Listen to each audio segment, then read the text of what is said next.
I believe that LeBron James is the most disciplined player we have ever seen in the history of the NBA. The most disciplined ever, and it's going to take that kind of a guy going into that. He said that will matter going into the bubble in Orlando. Most disciplined player ever. So I'm going to ask you, how do we define discipline? Does that mean that he has never so much as sipped alcohol or even taken one puff on a cigar? Well, seriously. Is that what we're saying? Is that discipline? No. That's how I define discipline. That ain't how you define discipline. Because if that's how you define discipline, your guy was the most undisciplined guy in the history of basketball. Your guy has a wine cellar, or it's like the whole basement. Wine good. All daughters say a good glass of wine before you go to bed at night. Okay, well, yeah. Okay. Your guy got to have I'm pretty sure LeBron has been known to puff on a cigar or 2 or 3 or 4. We ain't puffing on nothing right now. All right. I tell you what we gonna do. I bet this is what we're gonna do. We're gonna evict. We about to evict them out of Staples. We're gonna evict them out the bubble too. Are you really? Yep. Okay. Put them out. Really? Yeah. No longer in quarantine. Y'all go wherever you want to go.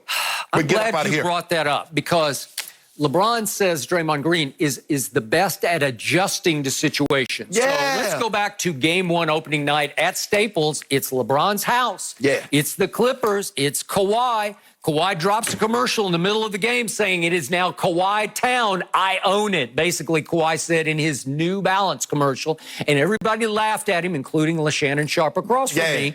But guess what happened? The game is tied going to the fourth quarter. And guess what happened in the fourth quarter?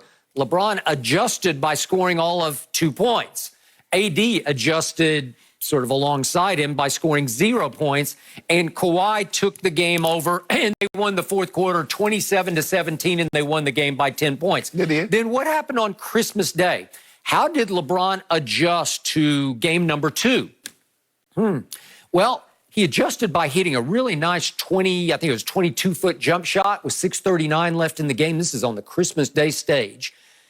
And that put the Lakers up 7 with 6:39 left. And what did LeBron do from that point on? He went 0 for 3. He made 1 free throw out of 2. So he scored 1 point down the stretch, while Kawhi Leonard scored 9 of his 11 fourth-quarter points in the final 6:39, and they took the game over. They won. Did LeBron adjust to being defended by Patrick Beverley at the end of that game? Just seconds left. He had a 3-point attempt to tie the game, if we could see that. We don't wait.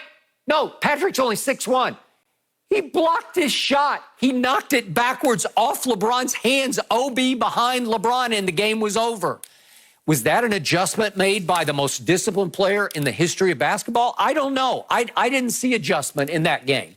And then, dare I bring up the third game? The Lakers did win it because it was the Avery Bradley Memorial game. Avery is no longer with the Lakers for the rest of this year. God bless him. Avery made 4 3-point shots in the third quarter while the King, quote unquote, scored a grand total of 0 points in the third quarter, and Avery turned around the game. And then what happened in the fourth? No. I noticed something. When you talked about Kawhi the first 2 games, you mentioned nothing about the third quarter. You only mentioned the fourth quarter. Well, now we beat the brakes off you in game 3. Now all of a sudden you mentioned the third quarter. You ain't mentioned nothing about the fourth. Can you tell the people at home, because I'm sure some of them didn't watch that game at home, can you tell what LeBron did to Kawhi, what he did to the big other twin, what he did to Paul George, what he did to Harkless, what he did to Pat Bev? Pat Bev became unplayable. Remember? What did LeBron do to him in the fourth quarter in that game?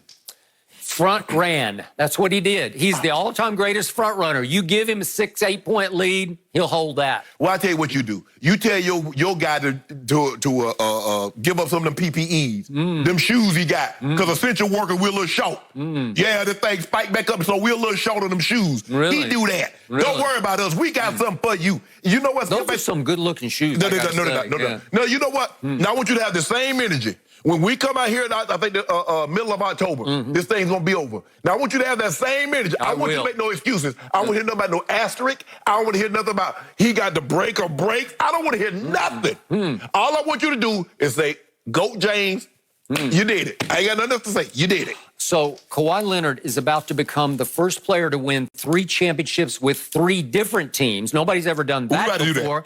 And be the Finals MVP in all 3 of those. We about to do that. That's pretty great. We about to do that. Really? We about to do that. But when he gets some MVPs of the leagues, we need the best player of the league, we need the MVP of the league, holler at your boy. Holler at us.